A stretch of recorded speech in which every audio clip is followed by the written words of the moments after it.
bienvenue dans Faites entrer le film numéro 18. Yeah. Bonjour Olivier. Salut Kev. Bonjour Vivien. Salut Kev. Ça va les garçons? En forme, en très grande forme. Bah ça va et toi? Moi ça va aussi, on va bien rire, je vous l'annonce. Je pense, ouais. Donc Olivier, de quoi allons-nous parler aujourd'hui? Ouais, c'est mon moment. Alors, aujourd'hui nous allons suivre les aventures de Guignol 1 et Guignol 2, un grand nain, un mage, une elfe, sur les lieux de tournage d'un film réalisé sur une PlayStation 2, poursuivi par un Jeremy Irons parodiant un méchant très très méchant.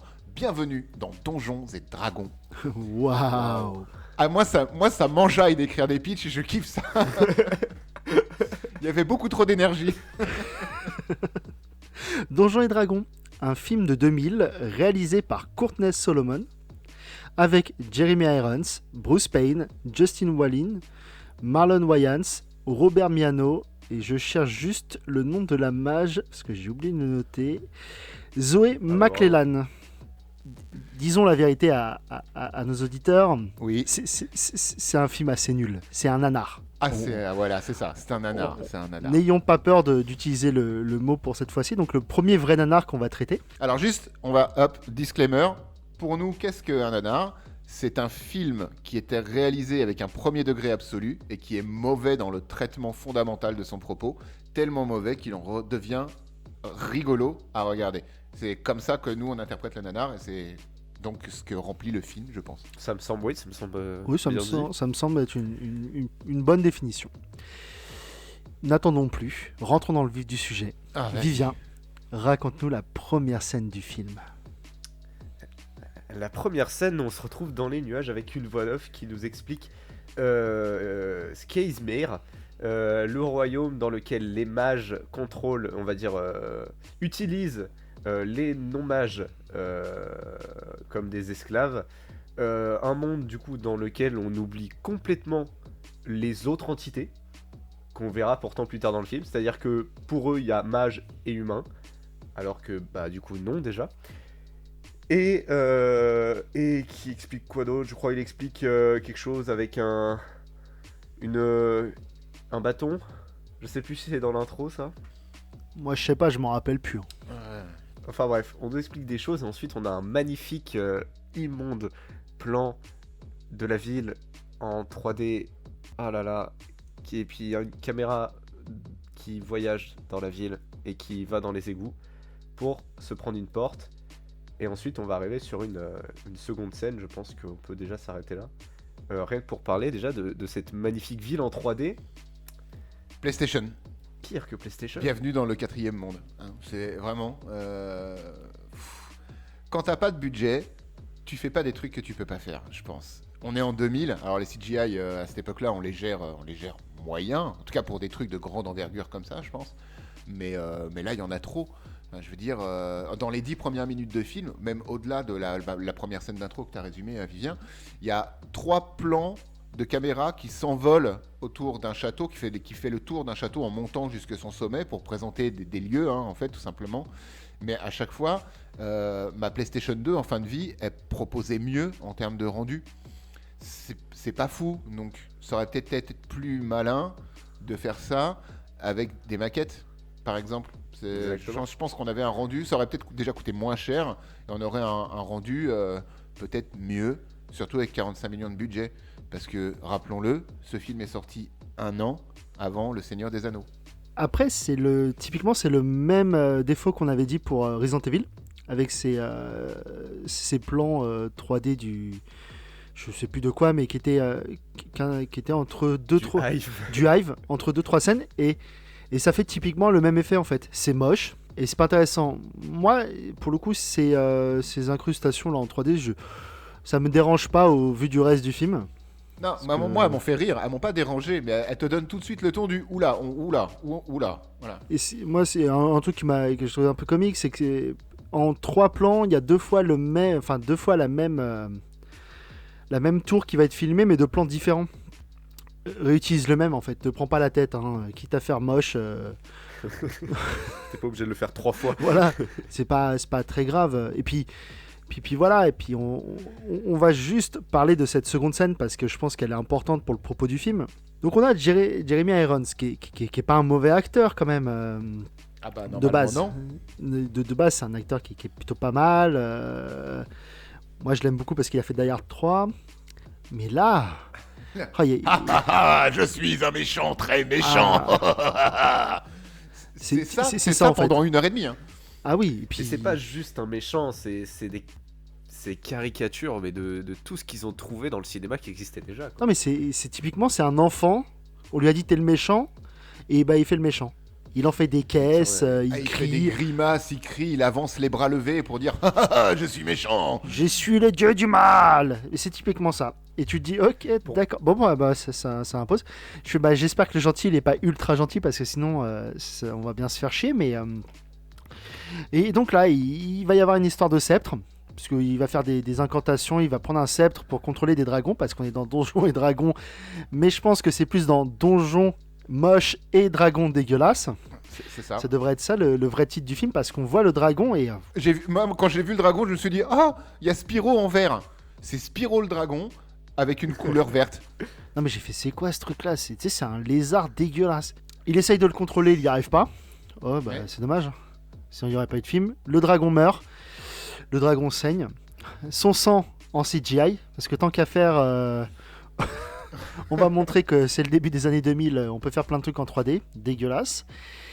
Et dès que le sang touche l'eau... Donc l'eau prend feu. C'est pas une si mauvaise idée en soi. Ouais mais... Mais c'est que pour la suite, ça va juste donner des plans moches. Non mais c'est pas... Ça en soi, c'est pas une mauvaise idée, mais...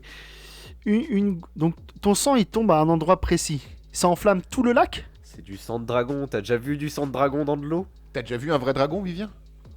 Oui, t'as dit. Ah oui, à Disney. Ils sont plus réalistes que ça à Disney, les dragons. Non mais d'accord, mais à aucun moment une goutte de dragon ça t'enflamme, je sais pas, toute l'eau du tout le lac. Puis en plus, ça part, mais ça part pas genre toute l'eau prend feu. C'est que ça prend des, tu vois, ça prend des branches particulières. Limite, j'aurais eu un effet de caméra, tu sais, qui serait remonté et il y aurait eu écrit Donjons et Dragons en feu dans le lac. J'aurais dit ah ok. On est dans ce genre de film. Mais le titre est déjà passé. Avec Ouais, une mais le police titre qui est- ressemble. La police il- d'ailleurs d'écriture du titre, qui est la police originale du jeu de rôle Donjons et Dragons, mais me rappelle beaucoup la police du Seigneur des Anneaux aussi. Hein. Le côté très bronze des lettres, etc. Ça fait très ça. Ouais, mais ils auraient pu faire mon idée parce que ça aurait été quand même mieux. Ah, bah oui. Plus moche, mais mieux. Parce que même la police d'écriture, elle est dégueulasse. Hein. Même quand ils t'annoncent que le film Donjons et Dragons, c'est moche, tu dis, oh, combien de temps il dure 1h48 1h48, ouais. Oh la vache. J'avais pas fait attention, mais sur ce plan, le plan du lac enflammé, après la caméra panote et montre le château de Disney. C'est techniquement vraiment le château de la Belle au Bois dormant. Et en haut à droite de ce plan, il y a 2 lunes. J'avais pas fait attention Oui. parce qu'ils en font pas tellement allusion après, mais il y a 2 lunes dans ce monde. Ok, très cool. Et du coup, ça explique pourquoi il fait si bleu la nuit en fait. Parce que c'est encore un film où il fait bleu. Par contre, les deux lunes sont très proches quand même. Je suis pas astrologicien ou je sais pas quoi, mais vu que ça c'est des quarts de lune, si on remplit les deux lunes, elles se rentrent pas dedans. Astronome, parce que astrologue, tu lis dans la lune, astronome, tu regardes la lune. C'est une petite variante. Mais... Ouais, pas bête, pas bête. Bah,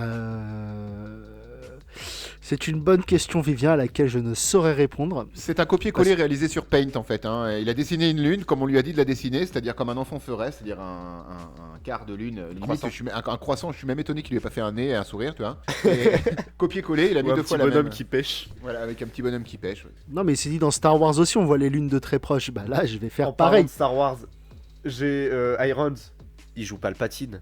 Ah non, non, pas du tout. Ah, Mais pas le alors- patux, alors. C'est pas le Oui, patox, là. Palpatux. Mais non mais il tire des éclairs, il a sa gueule, il fait des bruits bizarres en parlant. Enfin, je suis désolé, moi j'ai déjà vu ça il y a en 78 si je me trompe 70, non, 83. 83, t'as vu ça. pas. 83. Ouais. 77, c'est le premier Star Wars, 83, c'est le dernier. Bon, introduction des. Donc, on a eu l'introduction du méchant, grand méchant, très très grand méchant, très grand méchant. Ah, bon, un méchant quoi. Une caricature. Et là, on va avoir l'introduction du gentil et du gentil. Donc, de Guignol 1 et de Guignol 2. Les deux meilleurs amis, Ridley et Snails. Bah, typiquement, deux voleurs, deux caricatures, encore une fois. Et qui sont lourds en plus. Ils sont cons, hein, je suis désolé, non mais vraiment. Ouais, mais typiquement, mais c'est comme dans tous les trucs un peu. les héros teubés, tu leur demandes toujours de sauver le monde. Pourquoi? Je sais pas, parce qu'ils sont là au mauvais endroit, au mauvais moment, sauf qu'ils ont moins de charisme que John McClane. C'est ça. Mais typiquement, et donc il décide par le plus... On t'explique que les mages, c'est le truc le plus puissant de l'Empire. Même l'impératrice à côté, elle n'est pas très puissante. Puis elle est morte à l'intérieur. Et il décide d'aller cambrioler donc l'école des mages. Déjà, tu dis, ok, bah, le plan il est foireux. Le Guignol 2, il le dit à Guignol 1. Et là, c'est bon, c'est le début de la débandade. Hein. C'est fou. C'est-à-dire que t'as le Leonardo DiCaprio du pauvre là qui Guignol 1 qui du va coup. dire à son Guignol 1 qui va dire à son sidekick Guignol 2. hyper chiant et désagréable, j'en peux plus de sa tête et de sa voix. Ils vont monter tout en haut d'une tour qui doit faire, je sais pas, 45 tours Eiffel parce qu'on est dans un monde magique. Et arrivé tout en haut de la tour, Guignol 2, donc le désagréable, va avoir peur de sauter de 2 mètres après avoir monté à peu près l'équivalent d'1 kilomètre de haut sur une corde. Comment tu expliques ça? Tu l'expliques pas. Parce qu'il faut faire des blagues. Parce qu'il faut faire des blagues, ce n'est qu'un sidekick. Lui. C'est pas une blague. Si, le film c'est une blague. Ah, si. Non mais le sidekick, il est juste là pour faire des blagues et au moment de sa mort, pour donner un but, enfin pas un but, mais un but truc au héros. Ouais, c'est ça, c'est que voilà. pour donner de la force au héros. Ouais, c'est ça. Dans son moment où il va dire ah non, vous en avez rien à foutre, mon copain il est mort pour quelque chose. Ouais, on s'en fout. Et il fallait qu'il meure à un moment donné. Et puis rien que cette salle, ce décor, mais dans le fond en fait, alors pour nous introduire cette salle, on va nous introduire sur des os de ce qu'on va deviner être des os de dragon plus tard. On en parle de tes os en polystyrène. Ah ouais, non mais c'est dégueulasse. Mais moi c'est même pas les os qui me font rire. C'est après l'autre, on va voir que le sidekick donc Guignol 2, il est kleptomane. À chaque fois qu'il passe quelque part, il va vouloir le voler. On va le voir plus tard quand il est là. Mais il se balade avec une dent et avec une écaille de dragon. Oui. Il les porte à une main. Hein. La dent a fait 4 mètres de haut, il la porte à une main. Je suis désolé. La dent, mon gars, une dent c'est un peu plus lourd que ça. Et puis là, on le voit que c'est en polyester. Et puis l'écaille, elle est faite comme les armures dégueulasses qu'on va voir après. Ouais. On dirait. C'est pareil. Il essaye de la mettre. Je savais même pas que c'était une écaille. Si, bah moi je me suis dit peut-être ça ressemble. Mais et puis après, on va avoir l'introduction de la mage du groupe. Qui va... Vous vous souvenez de la bibliothécaire de la momie? Parmi tous les mages de ce royaume, il fallait qu'ils choisissent celle qui fait pas de magie. C'est juste incroyable. Si, elle fait de la magie, mais il faut de la poudre magique. En même temps, de tous les mages que tu vois, c'est la seule qui a pas de barbe. Non mais c'est la seule, enfin de tous les mages que tu vois, c'est la seule qui est jeune et qui a pas de barbe. Oui, c'est vrai. Et voilà. Et qu'est-ce que je voulais dire? Oui, donc elle fait un tour de magie, elle les ligote par la magie. Ah, ça aussi c'était moche. Ça c'était très moche. Et puis après, Ils ont non. vite remplacé la fausse corde par une vraie corde parce qu'ils se trémoussaient l'un contre l'autre, ça avait aucun sens sur le plateau. Puis surtout, à quel moment la truc elle est même pas serrée, tu la défais en 2 minutes quoi. Mais même quand ils vont tomber là devant le nain plus tard, la corde elle se défait toute seule et il va demander de la défaire. Ils sont pratiquement plus avec la corde. Non mais on en parle de l'effet Tex Avery. Donc elle va courir et eux ils vont courir avec elle parce qu'ils sont attachés par la magie. Alors que normalement il devrait être traîné, tu vois, on est d'accord, il devrait être traîné et pourrait même lutter pour pas courir et alors que elle court, elle a la corde magique avec elle court et eux sont traînés normalement par elle 2 mètres derrière. Sauf que là on voit clairement, juste ils courent avec elle en fait, attachés. C'est juste ça, à aucun moment ils essayent de se retenir, ils essayent de s'agripper à je sais pas des colonnes qui sont quand même dans une bibliothèque, d'un château, d'un truc, de machin. Non, juste ils courent. Non mais non mais le pire, c'est surtout qu'après il va y avoir... Tu vas voir qu'elle va ouvrir un espèce de portail pour passer à travers, pour une espèce de téléportation. On va se rendre compte que quand tu ouvres un portail, tu peux en sortir le temps qu'il referme. Oui. On va se rendre compte qu'à la fin du film, ça marche plus comme ça. Hein. Non, ça a changé. Ouais. Non, à la fin du film, c'est... Non mais les règles... Les mecs, ils rentrent dans le même portail, mais lui, il sort à un moment donné où le portail... Bon, soit, c'est pas grave. Parce qu'on n'a pas parlé du... On n'a pas parlé du bras droit du méchant. Ah oui, Damodar. On a oublié de parler de Damodar. déjà, on n'a même pas nommé le méchant, Profion. Profion. Et donc, Profion. Ça, c'est pas grand un nom de méchant, ça, je suis désolé, c'est un nom de médicament, non. mais c'est pas un nom de méchant. Donc, Profion, grand méchant, je suis pas gentil. Son bras droit, donc, qui est le commandant des commandants de quoi des brigades. Bah, de la garde. Non, des brigades Non. pourpres. Donc, normalement, un Pourquoi truc qui pour- pèse, quoi. Ouais, mais Pourquoi c'est pourpre mais c'est comme ça, et c'est dommage, ils auraient dû mettre son rouge à lèvres au lieu d'être bleu, il aurait dû le mettre pourpre. Bah, ça aurait Ouais, été parce mieux. que les gardes ils sont en rouge et le rouge à lèvres il est bleu, hein, donc Ouais. le pourpre. Et donc Damodar, son bras droit, ouais, son bras droit lui aussi, pareil, son costume qu'il a acheté chez Leader Price, parce que bon, très très plat, très... En fait, t'as l'impression que c'est des costumes en polystyrène, quoi. En fait, tout ce film, c'est un... Il est en plastique, le film. Tout Ouais, le non, film mais, est en oui, plastique. mais en fait, le mec s'est pas pris la tête, il n'y a pas vraiment d'histoire. Il a pris une caméra, il est parti sur un JDR grandeur nature, il a fait les mecs, faites des trucs, et il les a filmés, c'est tout. Mais, mais ça se sent, hein, la direction d'acteur, elle est complètement aux fraises, elle est absente, il y Ah en oui. a pas. Mais je suis sûr que la moitié des gars, c'est du bénévolat. On leur a dit, vous avez des tenues Ouais, on a des tenues. Ça vous intéresse? Ouais. Bah venez. Parce que, sans déconner, il y a des mecs... Au bout d'un coup, il y a une phase de marché. Et les gars, ils sont là, mais... On en parle du mec à 3 yeux.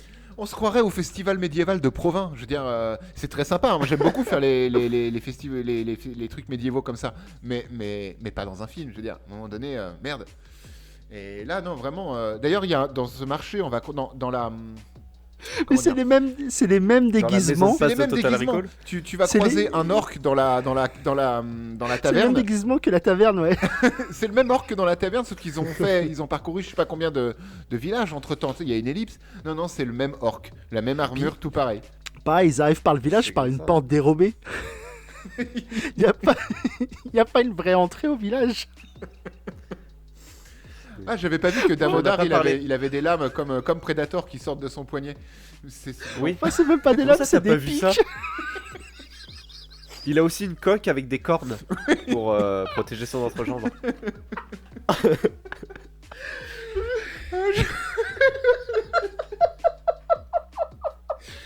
Les gars, on n'a même pas introduit l'impératrice. Quoi. Mais si, il a dit, elle est morte à l'intérieur, il a dit. Introduction. Non mais les gars, moi je rigole parce que je repense à la taverne, il y a une bagarre de taverne. Et typiquement, ça me fait penser que moi j'ai fait pas mal de JDR. Et donc, je salue mon Julien, qui est souvent notre MJ.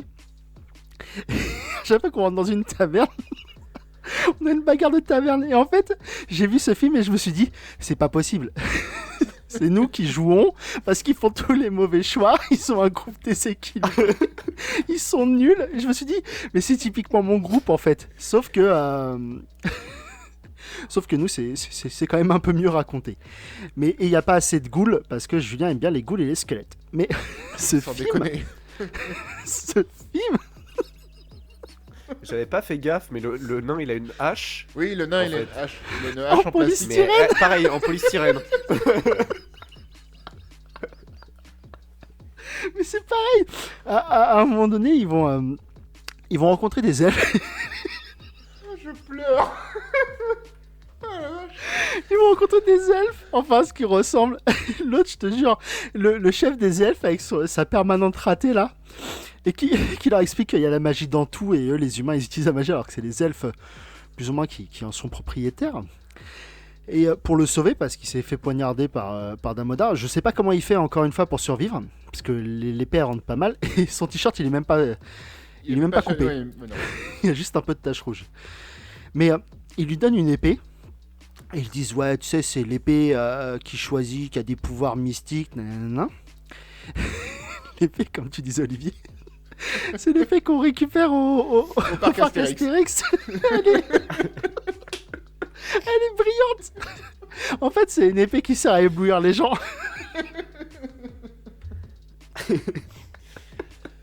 Ah, excusez-nous. Mais c'est bien. Hein. Mais en plus, c'est un random qui lui donne l'épée. On est introduit à rien. On a une transition baiser à épée. Vas-y Vivien, continue, moi je peux plus.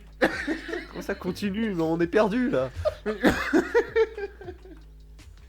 On n'a même pas parlé que l'autre il meurt. Qui meurt? Ah oui, Parce Snail. que- Oui. Snails. Mais on n'a même pas intro... Attends, allez, Attends, sérieux, attends. on n'a même Ouais, pas faire introduit les le choses nain. un peu On n'a dans- pas parlé du nain aussi. Bon, il est pas très petit, hein. Non. On dirait Max. C'est vrai. Alors, Non, c'est vrai. c'est vrai. Bon. Kevin, Moi, reprends ton sérieux. Attends, il me faut un mouchoir, faut que j'essuie mes yeux parce que. Alors. Alors. Revenons-en. mais en plus, il y a des vrais nains. Pourquoi ils ont pas pris un vrai nain pour jouer le nain? Parce que. Oui, c'est vrai en plus. Mais moi, il y a juste un truc parce que. Donc, Damodar. Parce qu'il y a. La grande quête de ce film, c'est de récupérer le sceptre rouge. Pourquoi sceptre rouge, vous me direz-vous? Parce que le sceptre rouge contrôle les dragons rouges. Le sceptre d'or contrôle les dragons d'or. Et puis, Bah, le sceptre vert, le dragon Spyro, il est mort. Donc, voilà. Et puis il a pas l'air au point, le sceptre vert. C'est comme les pirates, ils ont pas trop d'idées pour nommer leurs trucs quoi. Il y a des dragons Ouais, rouges, Si, on non, a une mais il y a arme un rouge vrai pour les nom. Mais il y a un vrai nom. Oui, il y a un vrai nom, Et, c'est Silmerder ou Silverbear, enfin un nom un Qu'est-ce que peu, tu un racontes peu, un peu Faut arrêter d'inventer les noms. un peu nul. Ouais, parce que déjà, Profion, c'est Profion. pas ouf. Mais ils ont récupéré une carte. Cette carte leur permet d'indiquer un trésor. Donc le trésor en question, le sceptre. À un moment donné, Marina, donc la mage inutile, va rentrer dans la carte. Et Guignol 1, inutile aussi, va rentrer dans la carte aussi. Et ils vont discuter parce qu'on va aller voir, il va y avoir un effet où on va aller voir à l'intérieur de la carte. Non mais ça aussi, rien que ce fait de rentrer dans la carte et puis on en ressort avec toutes les informations du film. Ouais, mais tu sais, c'est même pas À quel moment? c'est pas expliqué parce que même quand ils en ressortent et qu'après la bagarre de bar, ils vont discuter. Donc Guignol 1 va dire à Guignol 2 qu'ils font partie de la quête parce qu'il l'a promis. Pourquoi, comment, où, on sait pas. Parce qu'il y a même trouvé, pas... il a trouvé un PNJ, et le PNJ avait un point d'exclamation dessus de sa tête, donc c'était un donneur de quête, ils ont pris la quête et puis c'est marre. Qui lit les Ouais, quêtes? mais c'est pas ça. La première chose que tu lis dans une quête, c'est les récompenses. Moi je regarde même plus ça dans les jeux maintenant. Je prends la quête parce qu'il me donne une quête et je vais chercher les 10 cailloux Ouais, qu'il mais- me demande pour lui ramener, quoi. C'est tout. Hein. Mais parce que voilà, mais eux, ils ont pas de thunes, ils ont rien. Donc voilà, ils font tout ça parce qu'ils voulaient voler une lampe et une écaille de dragon. C'est ça.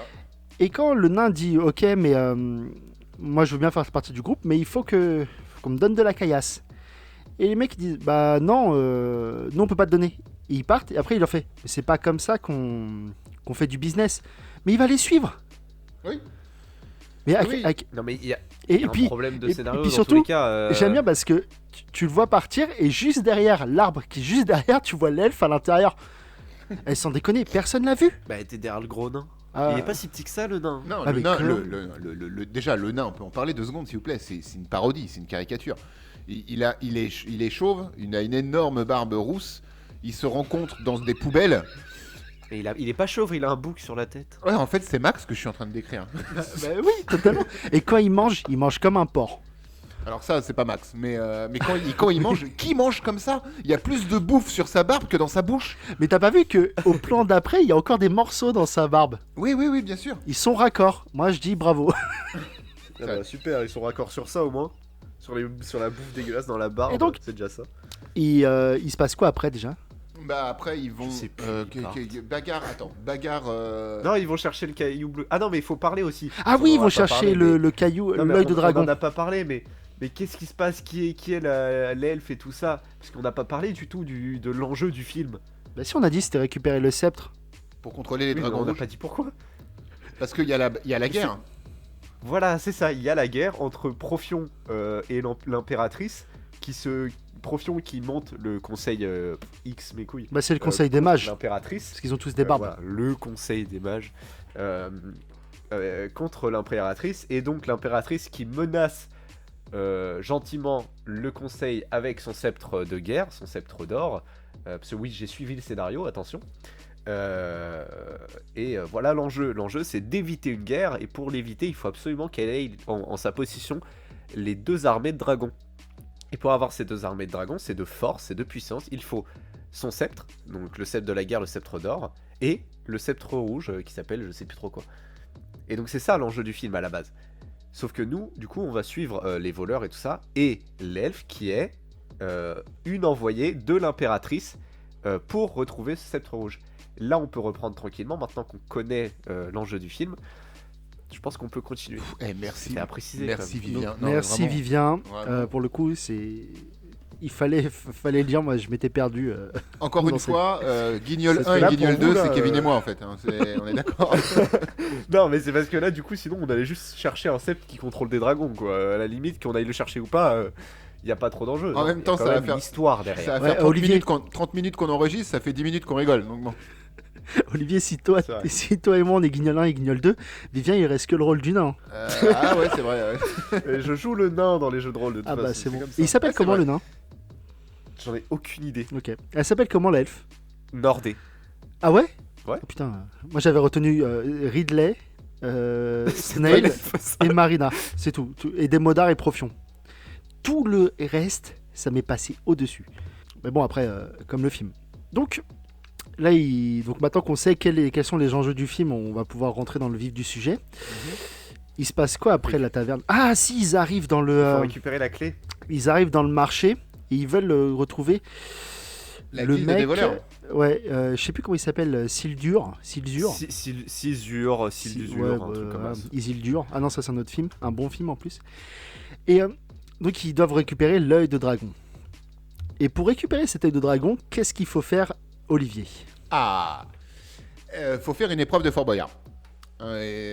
Guignol 1, il va être envoyé, il va donc devoir faire un chemin de croix, subir des épreuves, c'est juste des salles avec des pièges, éviter les pièges et avancer dans la salle suivante, pour arriver jusqu'à la salle du trésor, où à l'intérieur se cache donc un énorme rubis qui est la pierre rouge, dont ils vont avoir besoin pour récupérer le sceptre rouge. Ça va jusqu'ici? Oui, globalement, c'est Hein, oui. et alors, donc, fun fact, le comédien qui joue le chef de la guilde des voleurs est en fait à la base n'est pas comédien, c'est un animateur de jeux télévisés anglais qui animait un jeu télévisé où le principe c'était de faire rentrer des participants dans des salles piégées et ils devaient résoudre les énigmes pour récupérer le trésor. Donc on a donc un film sous licence Donjons et Dragons qui s'amuse à parodier un jeu télévisé anglais et à l'intégrer dans son putain de film en faisant en plus faire un caméo au présentateur de ce foutu jeu. Je sais pas C'est comment je même dois pas le dire. parodié là, c'est même pas parodié, c'est un placement de produit. Oui, ah oui, complètement. Sauf qu'il n'y a pas de produit en Sauf fait. que non, il y a- Parce que nous on vit pas dans les années 2000 et on connaît pas le type ni le jeu Bah, télévisé c'est ça, ça aurait, britannique. Donc, ça aurait mieux fonctionné si c'était fait pour un film, peut-être un téléfilm anglais ou ce genre de choses. Mais là, c'est un truc à l'international. C'est quand même long. Hein, c'est même une scène primordiale du film. Je veux dire, il ne participe pas à ce jeu. Il n'a pas l'œil de dragon. Ils récupèrent pas le sceptre. Les méchants qui gagnent. C'est comme ça que ça se passe, tu vois. Oui, puis en plus, ça aurait été vraiment un truc très connu mondialement, tu sais, comme qui veut gagner des millions ou des conneries Par comme exemple. ça. Et t'as une phrase, c'est votre dernier mot. Bah typiquement, Oui. tu sais, s'ils avaient incorporé un truc comme ça, genre il va dire un truc, c'est ton dernier mot, tac tac. Mais là, tu m'aurais pas dit que ça venait d'un jeu télévisé. Ouais, pour moi, c'était une épreuve de Fort Boyard. enfin, pour moi c'était un death run quoi. Oui, c'est ça, c'est Y a ça. pas de- Éviter trois jets de flammes, éviter des faux qui tombent du plafond. Ouais, puis en plus, c'est long et c'est pas. Tu sens pas la dangerosité du truc. Bah, non, parce que quand tu prends 2 secondes pour analyser les pièges sur lesquels auxquels il va être confronté, tu réfléchis, tu regardes, il n'y a rien d'exceptionnel à faire en fait. Hein. C'est vraiment ah attention, il y a des faux sur la gauche, bah passe par le chemin de droite. Dans la salle d'après, ah il y a des jets de flammes, bah ouais, il est intelligent dans ce qu'il fait, il marche sur les bonnes dalles qui activeront pas les jets de flammes. Déjà c'est du déjà vu dans d'autres films qui sont sortis avant. Enfin, la plupart des épreuves ressemblent beaucoup à ce que fait Indiana Jones dans La Dernière Croisade, par exemple, pour aller chercher le Graal. Ouais, mais ça encore, c'est pas très grave. C'est. Mais il n'y a pas de point invisible. Non, il n'y a pas de pont invisible, par contre. Mais il y a un mur du fond totalement visible qui va se mettre à avancer. Parce que dès qu'il arrive dans cette salle et qu'il se plaque contre le mur du fond où il y a les jets de flammes et qu'il doit marcher sur les bonnes dalles qui ne vont pas activer les jets de flammes pour aller tout au bout de ce couloir, il prend appui sur un mur qui est au fond et on voit bien que le mur n'est pas collé aux 2 autres murs perpendiculaires qui forment le couloir. tu comprends tout de suite que le mur va avancer. Et ça manque pas, le mur avance. Et du coup, il s'en sort en courant. C'est ça, Oui, hein. oui. À travers les À flammes. travers les Et flammes, c'est- il s'en sort en courant. c'est pareil quand le plafond descend et qu'il doit on a l'impression qu'il doit taper sur un interrupteur, il casse le sablier qui est juste à côté. Et c'est hop, c'est bon. C'est-à-dire que vraiment, ils ont mis une énigme au milieu de ce bordel, Mais ouais, mais mais qui est pas une énigme du coup. et surtout que quand tu le regardes, ça a pas l'air forcément très compliqué à exécuter tout ça, mais ça fait 15 ans que personne n'a été chercher l'œil du dragon, et le voleur principal, donc le chef de la guilde de cet endroit-là, il veut le récupérer. Mais si je me trompe pas, c'est même. Enfin, il dit que c'est à lui et que le labyrinthe est à lui, mais en vrai, Bah, c'est à lui, mais c'est juste qu'il a jamais tenté le labyrinthe. C'est et ça. Du coup, il a jamais eu l'œil de dragon. il y a juste des mecs qui ont Si- tenté, si et j'ai réussi à comprendre. ouais, c'est ça. Et il envoie les mecs pour récupérer l'œil du dragon. Et c'est pareil, D'accord. un truc où tu te rends compte que Guignol 1, il est vraiment teubé. C'est que il va réussir, le mec va lui dire bah c'est bien, t'as réussi, maintenant tu me le donnes. Il fait ah mais le code d'honneur des voleurs. Il fait tu crois vraiment que j'aurais tout ça si j'avais respecté le code d'honneur? Et ça va arriver plusieurs fois dans le film. À un moment donné, il va lui dire bah tu nous donnes le sceptre et je tue pas tes camarades. Il va donner le sceptre et le mec va dire ah bah maintenant on tue ses camarades. Mais mon gars, t'as un des trucs les plus importants du royaume. Personne va te laisser partir. C'est une base logique. Bien sûr que le mec, ça fait depuis je sais pas combien de temps qu'il te poursuit pour te buter. Et tu crois que tu vas lui donner le sceptre, il va dire bon, ok, laissez-le partir. Circuler, il n'y a Merci. rien à voir. Non, mais c'est fou parce que quand il ressort, une fois qu'il a récupéré le sceptre et qu'il ressort de la salle du sceptre, du coup, il se rend compte que ses camarades se sont fait capturer par Damodar et ses hommes. Damodar tient la mage à côté de lui, quoi, en otage. Et c'est à ce moment-là qu'il va lui dire vas-y, donne-moi le sceptre et je laisse tes amis en vie. Et je te le promets. Mais rien. En plus, ça se voit à des kilomètres. Enfin, je veux dire. Tu sais très bien que dès qu'il aura récupéré le sceptre, il va mettre tout le monde à mort. Donc Guignol 1 prend du début à la fin que les mauvaises décisions. Ah mais oui. On a parlé de la mage. Attends. Moi, juste avant qu'on parle de la mage, j'ai envie de parler de ta scène préférée, Vivien. Et qu'on revienne juste après.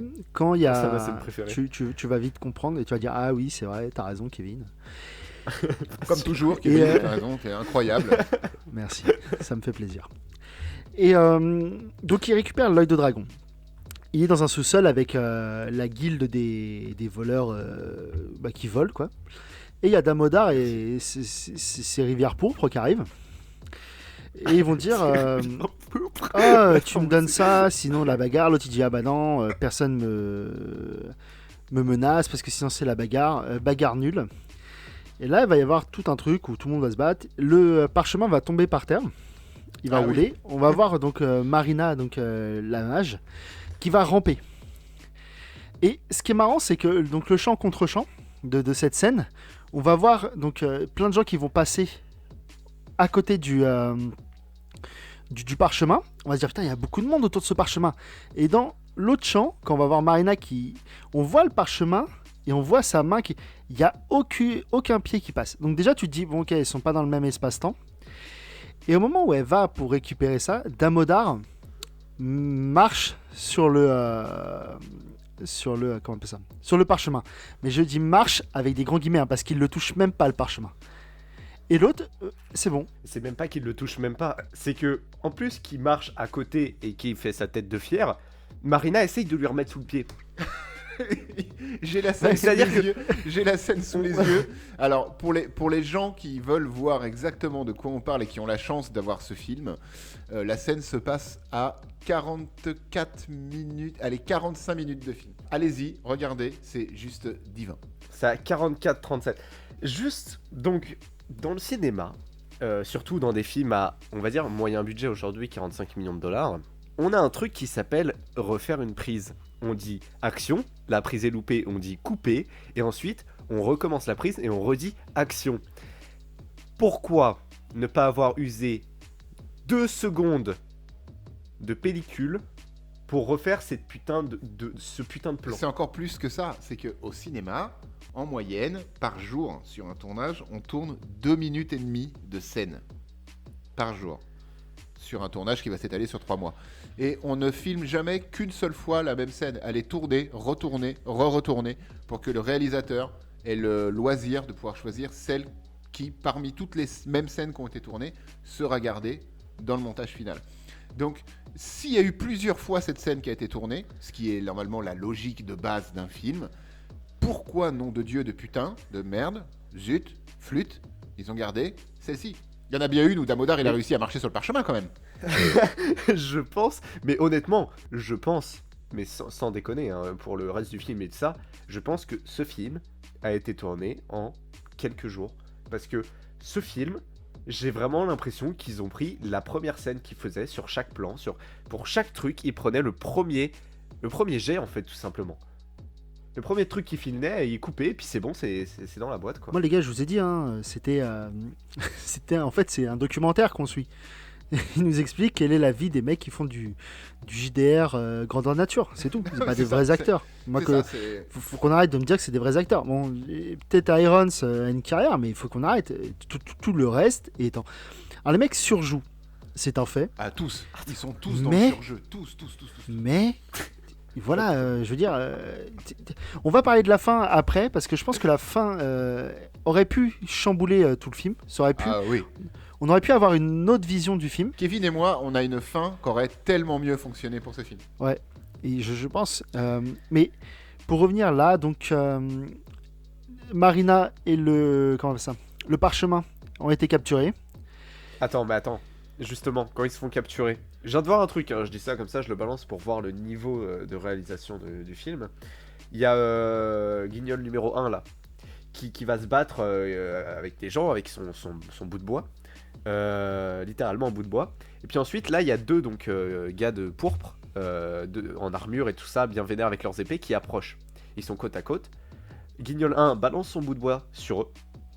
Et les deux sont propulsés en arrière. Parce que c'est un bout de bois magique, si on est dans Donjons et Dragons. Il faut pas se poser ce genre de questions, Vivien, sinon ça arrête pas. Hein. Non mais il y a qu'à voir, je suis en train de regarder cette scène du coup en même temps, là, la scène de bagarre, donc je viens de voir le bout de bois.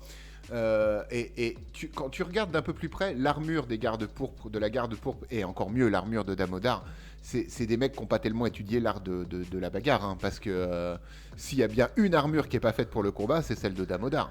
Il a des épaulettes tellement grandes qu'il ne peut pas passer les portes, il est obligé de se mettre à la perpendiculaire pour passer. Il n'y a rien qui fonctionne dans tout ça. Non mais pareil, après, donc, comment elle s'appelle ? Marina et Parchemin sont kidnappés, c'est le début d'une blague nulle. Guignol 1 et Guignol 2 décident d'aller les secourir. Mais pire, c'est qu'ils ont toute une équipe avec. Hein. Mais on n'y va qu'à deux, parce qu'il faut pas déconner. Ils vont pour les secourir. Alors là, en plus, on a une incrustation d'un démon dégueulasse. Le truc, la patate qui vole, là. Oh là là là là. Putain, les gars, arrêtez. Vous pouvez laisser juste des soldats nuls, ça suffit.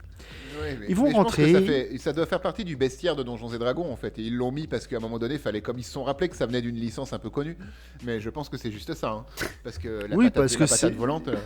Oui, puis c'est Donjons et Dragons que dans le nom. Hein, parce qu'ils mettent un nain, une elfe. Enfin, on en voit d'autres après. Mais typiquement, c'est des humains qui combattent contre des humains avec l'aide des dragons. Hein. Ah oui, c'est ça. Et puis des donjons, il n'y en a pas tant que ça en fait. Il y en a un qui fait 2 salles. Et oui, voilà. puis il va tout seul en plus. Oui, en plus. Et il rentre dans cette forteresse. Guignol 1 va chercher la fille parce que c'est lui qui va pécho. Et Guignol 2 va chercher le parchemin parce que lui, il va pas pécho. Il va mourir même. Donc vraiment pas de chance. Il récupère le parchemin et il va passer à travers un tapis. Un tapis visqueux. Et ça, pour le coup, j'ai trouvé ça pas trop mal fait. Ça c'était cool parce que y avait une lumière dégueulasse, mais il y avait une belle façon de faire et c'est filmé du dessus. Du coup, on voit bien le tapis, on voit encore tous les motifs du tapis qui sont en train de l'engloutir comme le feraient des sables mouvants un peu. Mais encore une fois, tu passes pas 25 minutes dans la salle à faire le tour alors que tu vois le parchemin tout de suite. T'étais censé être un voleur, t'es censé être furtif, t'es censé aller vite, pas passer ta vie à regarder tout ce que Damodar il a. En plus, il dort dans un hamac. Le plus futé des voleurs, quoi. Ouais, mais vu qu'il est klepto, du coup, voilà, il est forcément attiré par autre chose que le parchemin. Oui, mais c'est vraiment. Donc, il récupère ça, sauf que Damodar est là. Damodar, au lieu de le tuer tout de suite, décide de le lancer un peu partout dans la salle. Ouais, parce que ouais, c'est plus drôle. Donc, après, l'autre fuit, mais il fuit en hauteur. Parce que.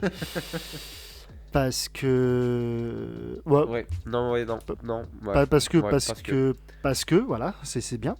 Bagarre nulle. Damodar tue Mr. Snail, le balance par une fenêtre pour être vraiment sûr. Et pour moi, pour le coup, il devait tuer le héros, hein, parce que là, le bouclier du héros, je sais pas comment il fonctionne, parce qu'il plante quand même son épée assez profond au niveau de l'épaule vers mais le c'est bas. une- Donc, Mais c'est ça, mais c'est une blessure de héros. Du coup, il est blessé à l'épaule ou au bas-ventre, mais bon, là, c'est l'épaule. Et fin, quoi. et puis ça va. Donc après, autre monde. Mais Oui, viens. pourquoi j'ai envie de vous poser une question et j'espère que vous allez répondre. C'est Kevin qui fait ça Pourquoi d'habitude. Oui, mais cette fois c'est moi. Parce qu'en fait, c'est un problème qui va revenir 2 fois dans le film et qui est vraiment un problème de scénario. Quand on sait pas quoi faire de son scénario, on fait de la merde. Pourquoi les elfes ne vont pas les aider? Peut-être que les elfes ne font pas partie du royaume d'Izmir. La raison qui est donnée dans le film pour aider le scénario, c'est parce que, attention, ce que va dire Nordé plusieurs fois dans le film, l'elfe, non mais c'est leur destin. Ah, mais c'est trop bien, ça. Non, c'est pas bon ça. C'est un échec, c'est la preuve d'incompétence du scénariste. Non, c'est leur destin, je suis désolé, ça fonctionne pas. Ouais, mais même le méchant parle de sa destinée. Donc comme ça, au moins, tout le monde est au même étage. Quel méchant. Palpatux. Enfin, Irons, il dit c'est ma destinée, tu m'empêcheras pas, c'est ma destinée. Et Guignol 1 est sauvé. Là, il a son petit moment où il hésite. Ah non, je ne peux pas faire ça. Bah si, il lui dit non, je veux pas aider ton truc alors que mon meilleur pote vient de mourir. L'autre, elle lui fait mais toi et moi, il y a moyen. Il fait ok, bah c'est bon, je te suis dans la quête là. Le Toi et moi, il y a moyen. Le truc sauver le monde, tout ça, moi je veux bien faire. Elle dit bah tant mieux.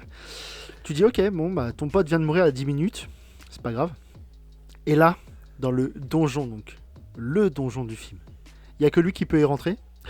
Oui, Encore c'est le une premier, fois, c'est le premier qui rentre Bah, dans la c'est pareil, grotte. hein, c'est le destin. il rentre dans la grotte et après les autres peuvent plus rentrer. Il y a un mur invisible qui les empêche de passer. C'est-à-dire dans un film qui s'appelle Donjons et Dragons, tout le but c'est de, je suppose, de plaire quand même aux fans de Donjons et Dragons.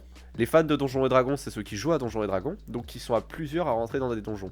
C'est-à-dire que cette scène-là est en désaccord complet avec le titre du film. Si on se rapporte bien sûr au jeu. Mais c'est ça, de Donjons et Dragons, il n'y a rien en fait. Le groupe qui monte, ça ressemble vaguement à un groupe d'aventuriers, à l'exception fait qu'il y a 2 voleurs, mais bon, admettons. Et comme vous dites, quand il va rentrer dans le donjon, qui se compose d'un grand couloir dans une grotte et d'un sous-sol d'une grotte, Et d'un fond vert. et d'un énorme fond vert avec une lumière verte qui vient de nulle part, à part ça, il y rentre tout seul et tous les autres attendent dehors. Et globalement, tout ce groupe qui tourne autour de Guignol 1 ne sert à rien. Ils ne font rien de tout le film. Oui, À part totalement. faire avancer le scénario quand il y a besoin. Sinon, la mage, qui est quand même, putain, c'est une mage. Bon, alors d'accord, elle a besoin de poudre magique pour s'exciter et envoyer ses pouvoirs, mais elle en a jamais sur elle. Ils sont partis à la va-vite. Comment ça se passe? Comment ça fonctionne? Mais t'as l'impression que le seul qui avait des compétences, c'était son sidekick, Oui. parce que c'est lui qui lui permettait d'avancer, on va dire. Et une fois mort, bah il faut bien trouver quelque chose d'autre, et ce quelque chose d'autre, bah c'est... Ok, bon, je l'ai pas trouvé. Le destin. Oui, le dessin. Mais typiquement, dans Donjons et Dragons, la plupart du temps, tu ne sépares pas ton groupe. Parce que sinon, il y a... sur un groupe de 4, t'en sépares un qui va faire son aventure tout seul, les 3 autres vont se faire chier. C'est pas le but d'un Donjons et Dragons. Mais là, donc, il va dans son truc, il marche tranquille. Dans la grotte verte du dragon Ouais, rouge. dans un Dragon Dart qui est rempli de trésors. Et là, il va avoir donc un petit dialogue avec le créateur du sceptre rouge, qui est un Squelette. donc Skeletor. C'est ça. Et Non, attends, on peut pas critiquer ce squelette. non, pour le coup, moi, beaucoup aimé ce j'ai squelette. bien aimé ce passage c'était où le marrant, squelette c'était parle. marrant. J'ai trouvé ça assez drôle, ouais. Là, pour le coup, on se croirait vraiment à Disney. Oui, c'est ça. Dans l'attraction Pirates des Caraïbes. C'est ça, c'est Pirates des Caraïbes. Donc il récupère le sceptre. L'autre, tu dis, bah, il y a que les gens dont la destinée est pure, enfin, j'en sais rien, qui peuvent contrôler le sceptre.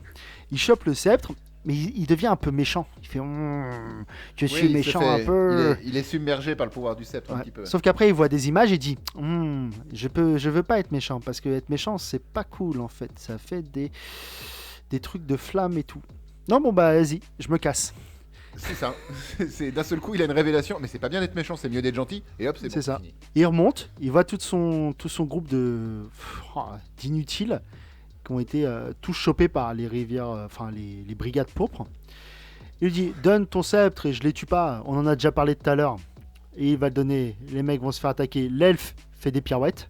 Parce que c'est vrai qu'il y a une elfe. Et les elfes, c'est agile. Eh oui. Ouais, c'était pas ouf. Non, tellement pas. Armure téton. Ah oui, on a un plan sur l'armure de l'elfe, mais qui Ouais, est pas ça. régulier.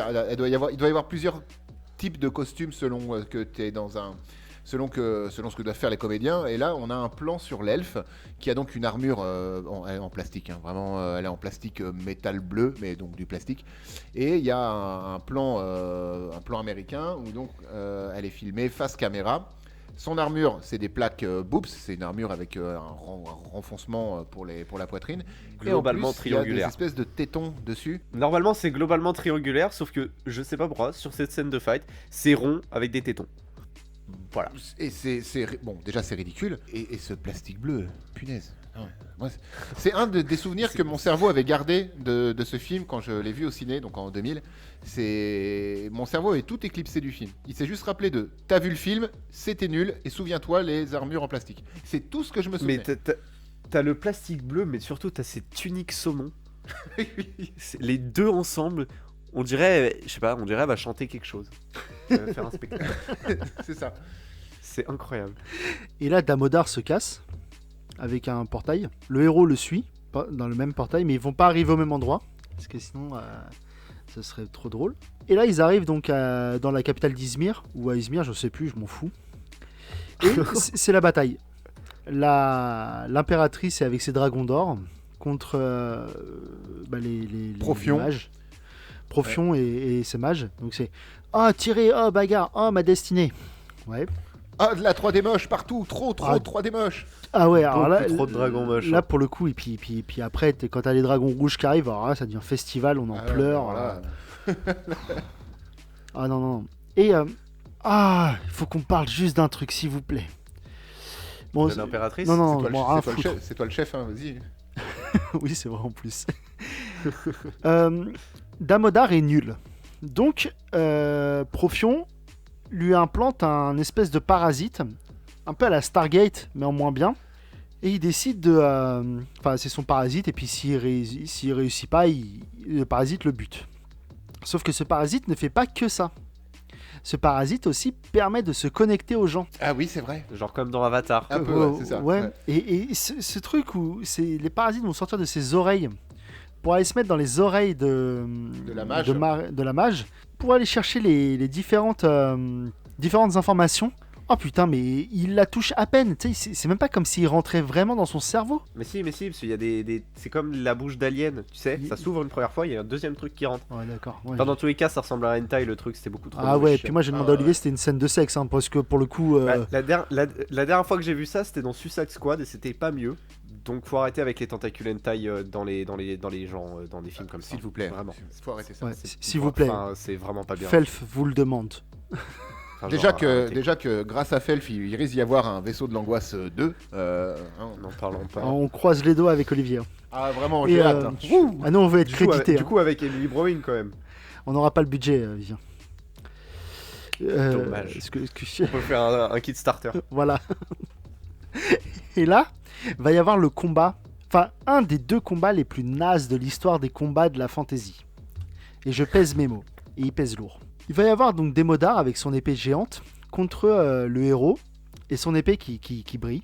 Donc, pour schématiser, on pourrait dire qu'il y a un... Pour rendre au rôliste ce qui est au rôliste, il y a un chevalier noir avec une épée bâtard, vraiment une épée longue à deux mains, qui va affronter Guignol 1, le héros, enfin Guignol premier maintenant, avec son épée magique qui est pas très grande, hein, elle est un peu plus courte, c'est une épée courte, c'est pas une dague, c'est un Ouais. peu plus long qu'une... C'est l'épée de Et Frodon, donc, quoi. une épée à une Donc main. il y a vraiment le voleur versus le chevalier noir. Et là, les chorégraphes de ce film ont fait un travail exceptionnel parce que ça fait, on tape, on entrechoque en Par haut, contre, elle sort d'où l'épée de en Damodar? bas, en En haut, haut, en bas. Eh ben, elle sort de son fourreau, moi j'en sais rien. C'est vrai que son épée, il a sorti de nulle part, Damodar. Avant, il se battait avec des pointes qui sortent de son poignet. Et là, tac, il a une épée Donc on en était où, Olivier? En haut, haut, en bas. Et donc après, en plus il y a des éclairs, ça fait piou, piou, piou, piou. C'est des Donc, sabres magique. laser du pauvre. Ouais, ça. Après un triple salto arrière suivi d'une vrille, il le plante. Non, après, t'as des plans dragons très magnifiques quand même. Ouais, non, on en parlera après de ça, s'il te plaît. J'ai pas envie de Bah, ils vomir sont tout de magnifiques suite. les dragons, non? Et après, non, mais Trop tard, c'est déjà fait. ce qui est marrant, c'est qu'il balance Damodar par-dessus la Bah, la Balistra, rambarde, donc l'autre ouais, c'est ça. donc l'autre tombe d'une tour assez grande. Et pendant ce... Qui est un écho à Snails. Oui, c'est vrai. Ce film est profond en fait. Oui, bah bien sûr. Bah oui. Oh, calmez-vous les gars. Votre bah oui, il est beaucoup trop. Beaucoup trop sérieux. Bah, bien sûr qu'il y a des. Moi, je des- suis à fond dedans là. Je vous écoute, vous faites du bruit, c'est un peu chiant, mais je regarde le film. Je suis à fond. Je veux dire, il y a une scène miroir quoi. Et là, donc Jeremy Irons, pour sa destinée, a récupéré le sceptre rouge, dégueulasse. Donc Ah, ils le ont mis de la septembre peinture. plastique rouge, hein, c'est vraiment. Ah ouais. Ils ont mis de la peinture laquée en plus. Oh là là. Et donc lui, il invoque les dragons rouges qui sortent de techniquement nulle part. Hein. D'un portail magique, j'imagine. Ah, ils étaient pas. Ils sortent des nuages. Ah, ils étaient pas endormis par une explosion. Et là, c'est c'est festival. Puis il y a un trident aussi. De toute façon. C'est magique. Enfin, la bagarre des dragons dorés, là, enfin, le dragon un peu blanc du coup, avec les dragons rouges dans le ciel. La bagarre dans le palais des mages, avec donc toute la scène de bataille des dragons qui se passe derrière. Donc bref, des humains avec filmé sur un fond vert qu'on voit bien. Hein. Enfin, c'est vraiment, ça a été, franchement, ça a été détouré avec Paint, je pense vraiment. Et oh là là, c'est marrant. Après, non, il y a aussi tous les héros un par un qui sortent de on sait pas trop d'où, nulle part, étant donné que Marina elle avait plus de poudre magique, mais qui s'attaquent un par un à Profion. Oui. Et qui se font tous défoncer la gueule. Parce que Profion, en fait, il met au sol Guignol Ier sans trop de difficulté, avec un sceptre qui fait apparaître comme par magie. Et oui, après, elles arrivent toutes, les héros arrivent tous un par un et se font démonter aussi à chaque fois par Profion. Il y a un nain quand même, respecte-le. Bah ouais, Elles mais arrivent toutes. le nain, c'est celui qui fait le moins de travail face à Profion. Hop, il est immobilisé tout de suite. Ah, c'est le Gimli du pauvre. Hein. Du ouais. très très pauvre. Ah oui. Mais c'est pareil, l'impératrice, au départ, elle est sur une corniche et à la fin, elle est sur le dos d'un dragon. Bah, c'est parce qu'elle a rappelé les dragons. Mais ensuite, je pense qu'elle a dû les renvoyer. Parce qu'elle voulait arrêter la guerre, mais ensuite elle s'est dit, oh, quand même. Ouais, ce serait bien qu'on finisse. Ouais. Et. Puis il y a un rire de méchant. Oh mon dieu. Non, mais Jérémy. Il y a un rire de Profion. Et là, t'as vu. Oui, son rire qui est magistral. Et surtout que quand Profion perd le sceptre et que le héros va le détruire en détruisant en fait la pierre qui est dans gemme. son centre, en Ouais, fait, c'est ça, la qui est gemme. dans son- Ouais. Et là, Irons, il donne tout ce qui lui reste. Hein. Tout ce qui lui reste. Tout. Ah là, il a dégueulé tout son jeu d'acteur, son surjeu d'acteur qui restait. Oh, j'ai fait, c'est pas possible, Irons, calme-toi quand même. Je sais que c'est un film nul, mais détends. Oh, t'as besoin de rénover ton château, peut-être, mais calme-toi, t'es pas payé au surjeu, j'espère quand même. Et ensuite, donc, on a l'impératrice qui va se taper sur la tour, derrière Jeremy Irons. Parce que la magie, hein, c'est Parce que... TGCM, ouais, hein. ça Ouais. doit être ça. TGCM. D'ailleurs, le sceptre des dragons rouges qui est détruit, mais les dragons rouges qui continuent à faire des à trucs. se battre à se battre, mais dans le fond seulement. Ouais, mais le sceptre, ça permet juste de les contrôler en fait. Ouais, c'est ça. Ensuite, il y a une scène de viol avec une sorte de squelette serpent et l'impératrice. Je n'ai pas compris cette scène. Irons, enfin Profion, invoque une espèce de démon squelette qui se jette sur l'impératrice, en CGI moche, hein, toujours, hein, le démon squelette. Il l'immobilise en la mettant à genoux au sol. Bon, t'as un peu l'impression, c'est vrai, qu'il est en train de lui mettre une petite levrette parce qu'il peut mettre 2 cm de plus sans être obligé de sourire. Mais à quoi ça sert au final? Le truc que je comprends pas, Je sais pas. c'est que ça, c'est la même image et le même dragon dégueulasse que les Guignol 1 et Guignol 2 trouvent en appuyant sur, je sais plus sur quoi, sur une boîte à musique là, et qui sort. Sauf que ils te disent c'est une illusion. Et ils ont utilisé exactement la même gueule. Oui, c'est le Mais même. c'est ça, la en même fait. chose, ouais. On nous a faussement introduit ce truc. Mais en fait, dans un film, quand on introduit quelque chose, bah, c'est pour le réutiliser. Et du coup, bah, ils se sont dit, on va pas juste faire ça pour rien. Donc, on va refaire un truc qui ressemble vaguement, mais qui est pas du tout pareil. Et au bout d'un moment, est-ce qu'on n'en aurait pas rien à foutre parce que ce film et les règles ne se... Tu vois, Ah ouais, il n'y a pas de règles qui se suivent. Ouais, Donc je pense que on va juste passer au dragon moche. Hein. Ouais, et puis le dragon il bouffe Profion. Voilà, fin de la guerre. Comme ça, comme par magie, donc le sceptre rouge est détruit, il n'y a plus rien donc pour contrôler les dragons rouges, mais du coup, bon bah, ils s'en vont, imagine. Ouais, bah après ils ont dit oh c'est bon, Je sais pas. on n'est pas payé plus, on se casse. Tous les héros se mettent à la petite rambarde du palais des mages pour contempler la fin de la guerre. On se rend compte que tous les héros Le nain a le droit, hein, merci. Ouais, et on se rend compte que tous les héros font la même taille, y compris le nain. Alors c'est peut-être un très grand nain et des petits héros. C'est vrai, c'est vrai. Et waouh. Et donc fin, dernière scène où ils vont sur la tombe de Snail. Alors, il y a un truc qui est marrant, c'est qu'ils sont dans un cimetière. Hein. Il y a une caméra qui se balade en plongée, d'abord en vue aérienne, puis après vraiment dans les allées un peu, pour bien te montrer que tu es dans un cimetière avec des pierres tombales, comme dans le vrai monde. Hein. C'est un cimetière. Mais Snails, lui, sa tombe, c'est des cailloux empilés avec un galet au sommet où il y a écrit Snails. Enfin, il y a gravé Snails Non, dessus. puis, cette introduction de cimetière, on a des images d'un cimetière qui est censé être sérieux, quoi. Et derrière, on a une musique épique et des gens qui se réjouissent. Ils ont gagné la guerre. Ouais. La guerre. On entend la voix de l'impératrice en fond, en trame de fond, qui dit bon bah la guerre est finie, maintenant on va tous vivre en paix, tous ensemble, en abolissant les richesses et tout le monde va s'aimer. Et ben, je me demande pas si justement là, il y aurait vraiment quelque chose à avoir. Le fait qu'on ait cette image de cimetière, donc qui symbolise les grands cimetières, beaucoup de gens morts, donc un nombre incroyable de morts, sur justement une musique épique et une voix, on va dire, un peu off, du coup, qui dit « Oh, c'est la fin de la guerre », tout ça. Est-ce que ça symboliserait pas quand même comment dire, même si depuis le début du film, apparemment, c'est pas du tout le but, et c'est complètement contradictoire avec ce que je vais dire, mais est-ce que ça symboliserait pas justement un film anti-guerre ? Moi, ce que j'ai compris, c'est que c'est la mort de ce film. Et que la dernière scène, c'était dans le cimetière pour qu'on l'enterre et qu'on n'en parle plus jamais. Ouais, je pense vraiment que là, pour le coup, tu vois des choses qui n'existent pas. Là, je pense pas. Ok. Pour le coup, je pense que tu as C'est été probable. chercher un peu trop loin. T'aurais voulu... En fait, tu veux donner du sens à ce film, là où il n'y en a pas. Bah surtout, je veux donner du sens à cette fin. Oui, bah... Non, parce que le film ait pas de sens, je veux bien, mais... Mais c'est pareil, cette fin. La fin, elle t'emmerde. Elle t'emmerde, toi, spectateur, la fin, vraiment. Ah oui, Vivien, raconte-la nous. Ah, ok, très bien. Donc vous vous souvenez de la pierre rouge qui permet d'ouvrir la porte vers le squelette qui tient le sceptre, donc qui est une clé. En fait, il va poser cette pierre rouge, il va y avoir un peu de vent, le nom de Snail va s'effacer sur le caillou, et la pierre va scintiller, et ils vont tous se transformer en feu d'artifice. C'était très bien résumé, et c'était donc la dernière scène de ce film. Et pareil, moi je m'attendais à que Snails parle à travers la pierre. Pierre, bah oui. Tu sais, ils disent « Oh mon copain, je suis une de tes couilles maintenant ». Moi, Tu sais, une connerie comme ça. Je m'attendais presque à ce qu'ils reviennent à la vie, histoire que vraiment, Ouais, pareil. il y a eu Tu sais, je aucun m'attendais à mort dans qu'il ce arrive. film, tu vois. C'est ça, qu'il arrive derrière eux, qu'il dise « Eh, vous faites quoi les copains ?» Mais C'est ce que je m'attendais. mais parce que le truc ça, et après il se transforme en poussière d'étoiles pour aller où? Et pareil, ça encore une fois, ça me dérange pas s'il y a une scène après. Et cette scène après, on en avait discuté avec Olivier et on s'était dit tant qu'à faire, les poussières d'étoiles partent et on se retrouve dans une salle, enfin autour d'une table, 5 personnes, un MJ, 4 joueurs. Et on se rend compte que c'est des mecs qui jouent à Donjons et Dragons. Et puis les grands méchants, ça pourrait être les parents, par exemple. Oui, ou même juste le maître de jeu qui surjouait le méchant, et ça aurait donné du sens à toutes ces incohérences dans le film, en fait. Et on se dit, c'est pas très beau parce que les mecs, c'est l'imagination des gens. Le surjeu, c'est parce que quand nous, on est dans un JDR, et en plus, si c'est une première session, on doit prendre nos marques. Là, ça rentrerait dans un processus créatif plus intéressant que l'immondice qu'on nous a livré.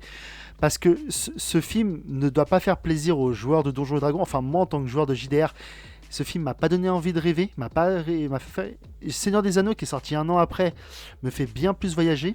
Comme disait Olivier, Willow, qui est sorti combien de temps avant, Olivier ? 12 ans avant ce film. L'Histoire sans fin qui est sortie 16 ans avant ce film. Et même on avait dit que Dark Crystal qui est sorti en 82, donc 18 ans avant ce film, est largement mieux. Même l'histoire est plus sympathique. Au-delà des effets que c'est des poupées, même l'histoire est plus intéressante. Il y a une vraie histoire avec des vrais enjeux et il y a une vraie résolution. Là typiquement c'est une histoire de JDR. Vraiment c'est... Alors les gars vous avez une mission, vous devez récupérer ça et puis au fil du temps le MJ se dit vous devez sauver le monde aussi. Et voilà, mais c'est une histoire de JDR, mais tout ce qui se passe n'est pas une histoire de JDR.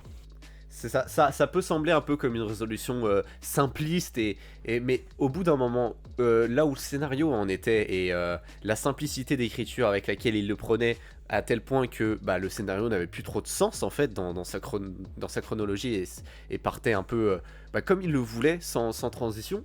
Je veux dire, simplifier toute l'histoire par oh bah non c'était un jeu, ça aurait pu faire plaisir aux vrais fans de Donjons et Dragons, parce que je suis désolé mais les fans de Donjons et Dragons, voilà, comme tu l'as dit, ce film bah c'est autant que bah rien. Bah, c'est un énorme doigt dans le cul hein, pour les voilà. Excusez-moi, Oui, mais bon. non mais c'est un doigt d'honneur fait aux joueurs de JDR surtout. Bien sûr. C'est-à-dire que les gens qui ne jouent pas au JDR, ce Donjons et Dragons c'est un nom qui est connu quand même dans le monde du JDR, et donc les joueurs qui jouent pas au JDR et qui se disent moi je sais pas trop ce que c'est, je vais me renseigner, ils vont tomber forcément sur ce film et ils vont se dire on va peut-être le regarder pour savoir ce que c'est. Donjons et Dragons, c'est au jeu de rôle ce que le Warhammer va être au jeu de stratégie sur table. C'est des trucs qui sont tellement connus, même par tout un tas de gens qui ne pratiquent pas ça, mais c'est presque entré dans la pop culture. Donjons et Dragons, Ouais. même si je suis sûr que j'en parle même à mes parents, ils vont tout de suite ranger ça dans la cage. Ouais, soit peut-être jeu de société, jeu de rôle, ça, ils savent à peu près ce que c'est, tu vois. Ouais, tu mets ça Mais dans les jeux de société, quoi. Même encore aujourd'hui, les plus jeunes qui ont jamais joué à des JDR ou quoi, aujourd'hui, il y a des séries comme Stranger Things, où par exemple toute la première saison et la plupart des monstres et de ce qui se passe est basée quand même sur un JDR Ouais, et Bien puis sûr. tu les vois jouer. et sur Donjons et Dragons. Oui, et puis tu les vois jouer, tu vois qu'ils surjouent, tu sais, tu dis quand l'autre il envoie sa boule, les gamins ils surjouent parce que c'est ça hein, l'esprit d'un JDR aussi, c'est C'est ça. de permettre de se lâcher, de jouer à un autre rôle, un jeu de rôle quoi. Le jeu de rôle, c'est Et, ça. et là typiquement tu mets une fin comme ça désamorce tout le propos. Tu te dis ok, je tombe sur un film parce que là t'as l'impression qu'il se moque en fait. Oui, pour le coup. T'as Oui. l'impression qu'il se moque alors que tu mets une scène comme ça, tu te dis ok. Ouais, bah typiquement C'est ça juste me rappelle. des enfants, des ados Ouais, ou c'est ça. ou des adultes qui s'amusaient quoi. Alors même si ça fait un peu et tout cela en fait n'était qu'un rêve, hein, Voilà, on n'aime c'est pas ça. trop, mais c'est facile, mais ça aurait mieux fonctionné que transformons-nous en poussière d'étoiles les copains pour partir on sait pas où, vers un épisode 2 qui verra le jour 6 ans plus tard et qui ne reprendra pas trop la trame, je crois de ça. Après Bah, je l'ai il pas vu, je sais que- reprendra des modards en fait. Moi Bah, j'ai y a- dit y a- que ouais, c'est ça, y a c'est des Damodar modards qui est là, c'est tout, hein. le main character. Donc ouais. Alors, pour petite info marrante, faut savoir que ce script-là, hein, le scénario, ce scénario qui a été filmé, du coup, n'était pas le choix du réalisateur, le premier choix du réalisateur. C'était un autre. Celui-ci, le scénario a été rejeté par le réalisateur, par Courtenay, je sais plus quoi.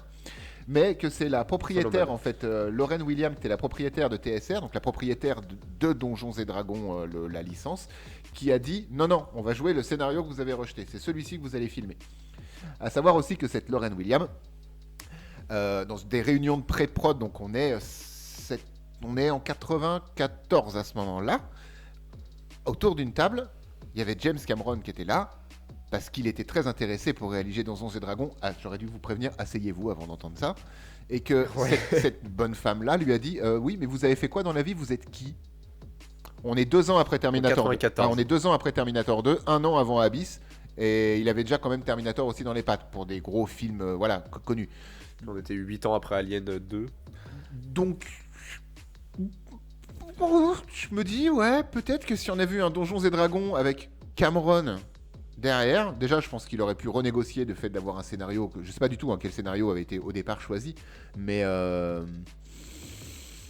Ouais. Bah, on aurait eu un vrai film et puis je pense qu'il aurait mis une patte. On n'imagine pas forcément Cameron comme réaliser un film, on va dire un peu comédique aventure, comme on pourrait s'imaginer qu'il aurait pu réaliser ce film-là. Mais on aurait eu au moins déjà pas un no-name. Je suis désolé, Solomon machin, personne sait qui c'est, personne sait ce qu'il a foutu. Et en plus, on aurait quelque chose qui peut-être aurait eu plus de budget et aurait été d'une qualité forcément supérieure. J'ai envie de dire, il n'y a pas de doute là-dessus. Ouais, et comme tu dis, ça serait pas devenu peut-être un classique, mais au moins ça aurait pu être peut-être un bon film, un film sympa à regarder. Mais on est déjà pas mal dans. On a déjà pas mal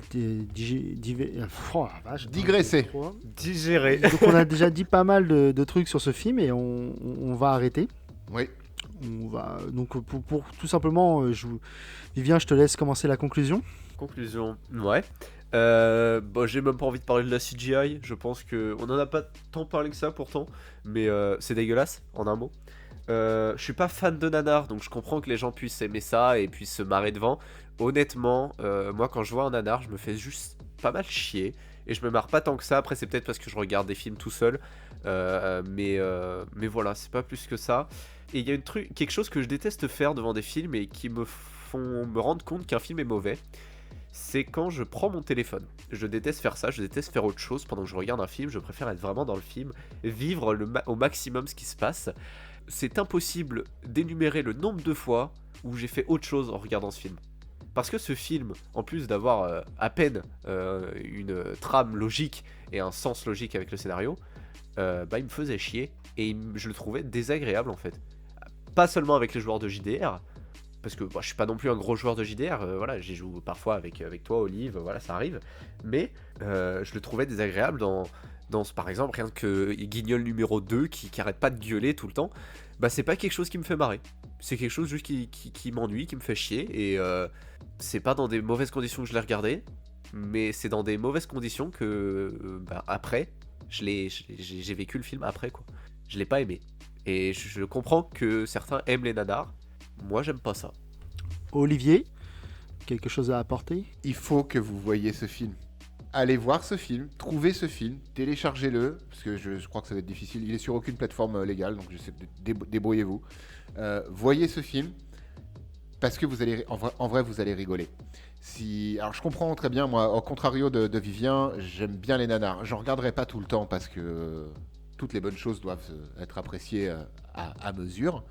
Mais de temps en temps, un vrai bon nanar, j'aime bien. Et là, j'avais oublié, comme j'ai dit dans l'émission, mon cerveau il a éclipsé complètement ce film. En le revoyant, je m'attendais juste à voir un mauvais film, avec tout ce que ça englobe, et je m'attendais pas du tout à voir un nanar. Et dès que j'ai vu Jeremy Irons, donc Profion, je fais waouh, mais non, ça va être trop bien en fait. Et voilà, donc si vous aimez les nanars, débrouillez-vous, voyez ce film.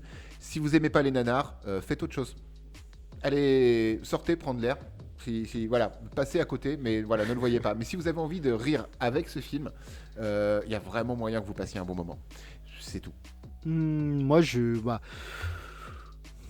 vais avoir la même conclusion que toi, Olivier. Vraiment, si vous aimez bien les nanars et que vous avez envie de rigoler, regardez ce film. Mais c'est pas un incontournable et j'ai pas passé un mauvais moment devant, j'ai pas passé non plus un bon moment, mais à choisir, je préférerais largement jouer à Donjons et Dragons que regarder ce film. Ah bah oui, bien sûr. Donc je vous conseille plus de faire du JDR que... D'ailleurs, faisons ça. Arrêtons là et partons faire une partie de Donjons. Donc à partir de la semaine prochaine, on sera tous sur Twitch et on va vous proposer des petites sessions de jeux de rôle. Oui, Ça peut être marrant. Ça peut être marrant. Aux 1000 abonnés. D'accord, Olivier? Arrête, il y a trop de choses à faire à 1000 abonnés déjà. Arrêtons. Ouais, on n'y est pas encore. Et c'était notre avis sur ce film. Merci de nous avoir écoutés. Merci beaucoup. Et surtout, la semaine prochaine... Ah oui, c'est vrai, surprise. Qu'est-ce qu'on va faire la semaine prochaine, Kevin? Nous nous attaquerons à Pacific Rim. Oh Oui. Le 1, on va faire le 1. Le 1. Bah oui, le 1. Et pas Atlantic Rim ou les autres conneries à côté. Non, mais on fait toujours les premiers avant. Oui, mais tu sais, maintenant tu nous fais la surprise à chaque fois, qu'est-ce qu'on fait la semaine prochaine et tout. Non, mais je vais pas dire on fait le 3, quoi. Il y en a pas encore, mais Pitié. on va faire Pacific Rim 1. Ouais. Non, mais il y a Atlantic Rim aussi. Ouais, non, mais ça, moi les trucs Elysium, je regarde pas. C'est tellement marrant. Moi non plus. Bon, c'est tout pour nous et des bisous. À la semaine prochaine. Bisous. À la semaine prochaine. Salut à tous. Salut.